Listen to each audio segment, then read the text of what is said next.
लोकसभेमध्ये मोदींना बिनशर्त पाठिंबा देणाऱ्या राज ठाकरे यांनी आता देवेंद्र फडणवीसांना पाठिंबा देण्याची भाषा केली आहे। महाराष्ट्राचे प्रश्न सोडवणार असाल तर फडणवीसांना पाठिंबा असेल असं राज ठाकरेंनी कालच्या गुढीपाडवा मेळाव्यामधून जाहीर केलंय आणि यावरून आता संजय राऊतांनी त्यांना लक्ष्य केलं।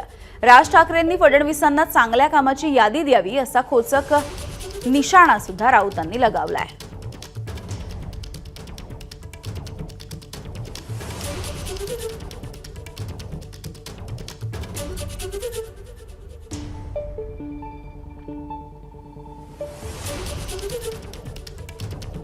संपल्या,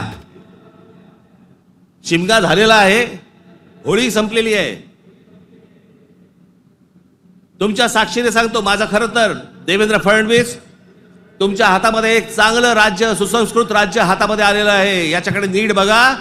चांगल्या पद्धतीने मराठी माणसाकडे पाहणार असाल तर आमचा तुम्हाला पाठिंबा निश्चित राहील। प्रत्येक गोष्ट आमची ऐकून करा। देवेंद्र फडणवीसांनी चांगलं काम केलं तर आम्ही त्यांना पाठिंबा देऊ, ही चांगल्या कामाची यादी त्यांनी जाहीर केली पाहिजे होती काल। त्यांना कोणत्या चांगल्या कामाची अपेक्षा देवेंद्र फडणवीस यांच्याकडून आहे? कुणाल कामरांचा स्टुडिओ फोडला आणि त्यांना गुन्हेगारांना पाठीशी घातलं, हे चांगलं काम आहे का? मुंबईमध्ये मराठी माणसाची पिछाड सुरू आहे, महाराष्ट्रातून उद्योग बाहेर चाललेले आहेत आणि देवेंद्र फडणवीस त्याच्यावरती काहीच बोलत नाही, ते चांगलं काम आहे का?